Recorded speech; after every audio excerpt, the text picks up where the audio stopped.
Welcome everybody. We're going to go into the conversation of Parshas Habracha. I know we skipped Hazinu and Rosh Hashanah, all of that. I'm so sorry. Hopefully we'll be able to intertwine some of that information in here, and we'll move on. So there's a concept of building ourselves up to something big, like a kid who's going to have bar mitzvah. He's just looking forward to that big day. And he builds himself up, he's looking forward to it, he's thinking about it for months beforehand, he's preparing everything he needs, his clothing, his pshetel, everything that goes on in this, for the preparation. Then when we finally show up, the bar mitzvah is this highest level of excitement, and then the next morning, it's like, where did all the excitement go? And that's where we have this crash. We build ourselves up for a wedding night, and little kids will build themselves up to go to this cousin's party. All this build up, by the time the build up is over, it's like we crash. And we know this is the natural way of nature. We build ourselves up and we crash. You could apply this meaning into many areas in life, in relationships, and in intimate relationships, in all different ways.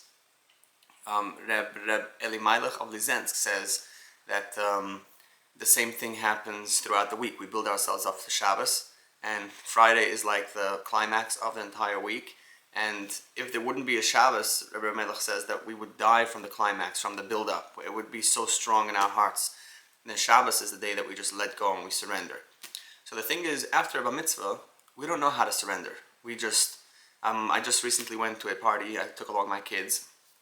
We were all excited. We got there and we had a whole bunch of fun, and we were there for like 2 hours. After like half an hour, they got their candy, they got their food. It was like, okay, what were we looking forward to? And since they couldn't find it, they couldn't find that excitement that they built up. They built up for something so big, and they just didn't get there. They just ended up fighting and becoming energetic and just running around and being silly and wild. And because I'm here and I have to have something exciting, so if no one's going to provide that for me, I'm going to have to do it myself.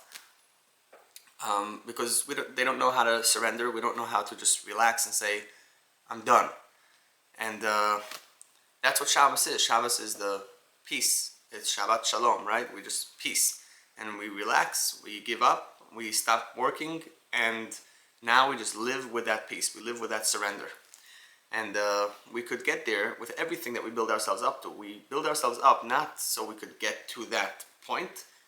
Our build-up is for the moment that we don't have to build anymore. The moment that we are just living that experience, being around other people, enjoying our time with the world that came around us to join at this party, at this event, at this Rosh Hashanah, this Yom Kippur. We just build ourselves up.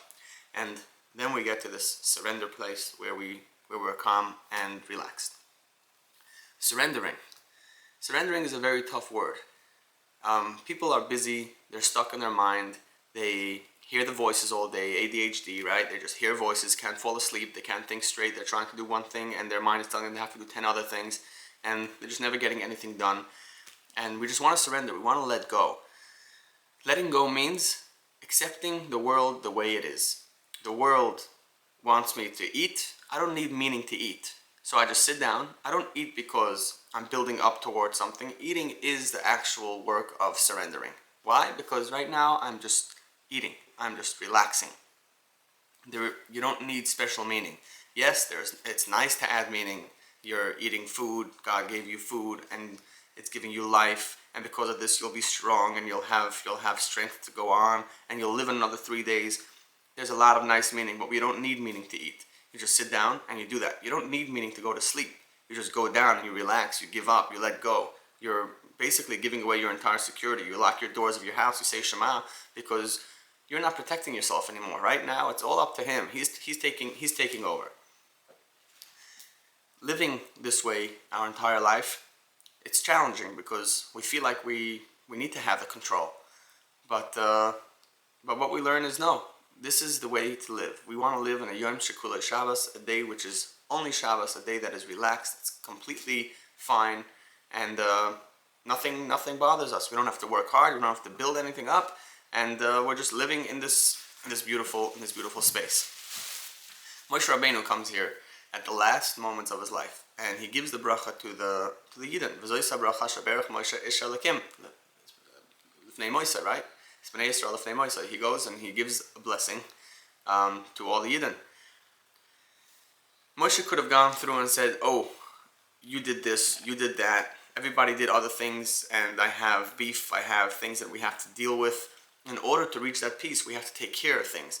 And we might even see something about that with Shimon, because he doesn't mention Shimon in his brachos, but the Gemara already goes into that and that clears it up. Moshe Rabbeinu shows up here and he says, now we're not fighting anymore. There is nothing that we have to do besides for living in the blessing. Know what your talents are. Know what you're made out of.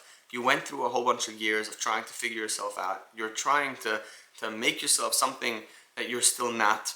But the fact is, you are you. There's nothing holding you back from being you.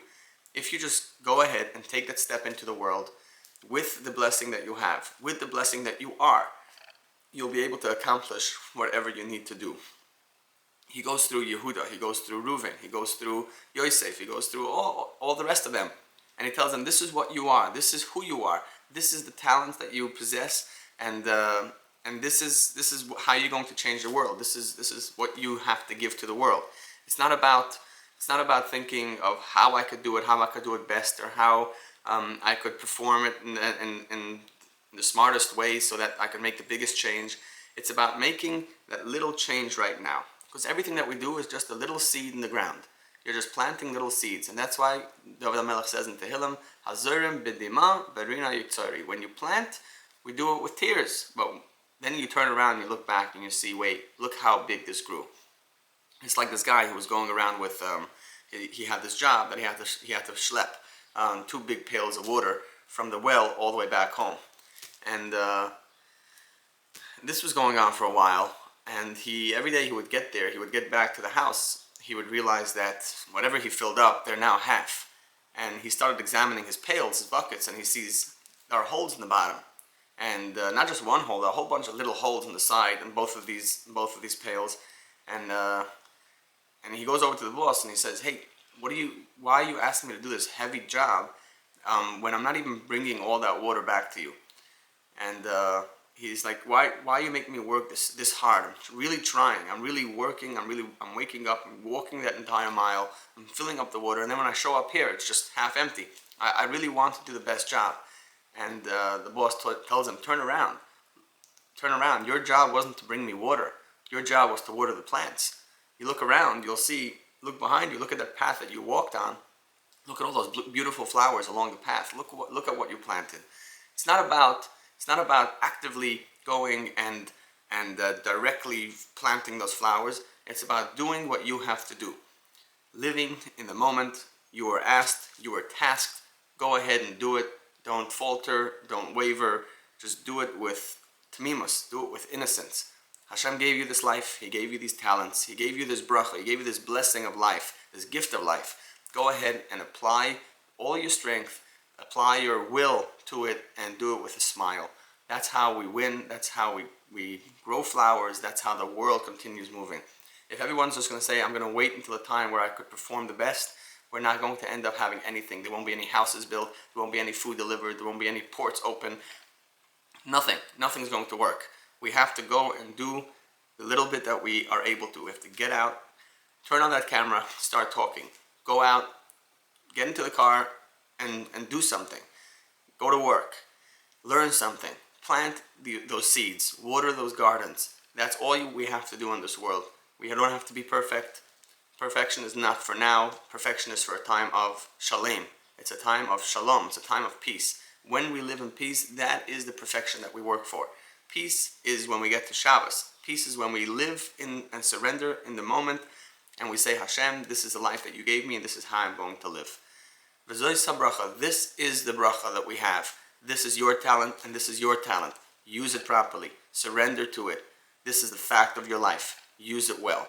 Just like all the other people in the world. The Rambam, you think he didn't want the Rambam, right? You think he didn't want to learn and sit and learn all day? There are some things that we have to do. And I just heard, my father-in-law told me this.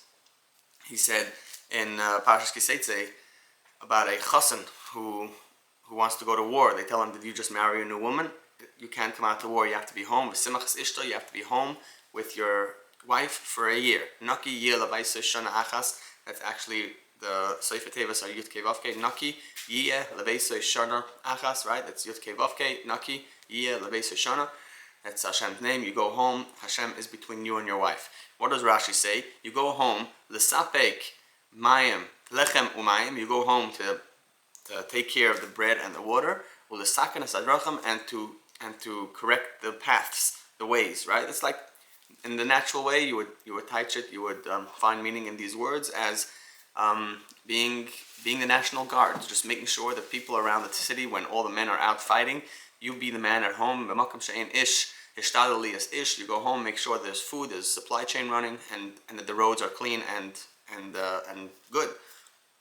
But if you think about it a little deeper, this is exactly what a person's supposed to do. You have to make sure you have food and water, and you have to be masaken the drachim. You have to correct your path. You have to make sure that you're doing the right thing. That is the work of life. The work of life is not to build up and wait for the right opportunity. The opportunity is right now. What you're supposed to do is take care of yourself, get yourself some food, eat, sleep, be happy, do your job, accept your talents, know your talents, and go about doing them. This is the best way to live. This is shalom. This is perfection, because this is peace. We finish the Torah now. Chazak, chazak, v'nis chazek.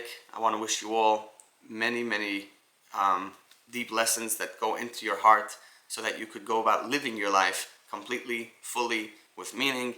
And even when you can't find meaning, it's not about it. It's about living. You should be able to live, l'chaim. You should have a good life. Have a wonderful, wonderful Shabbos. Have a wonderful, wonderful Yom Kippur. And daven well. And see you next time.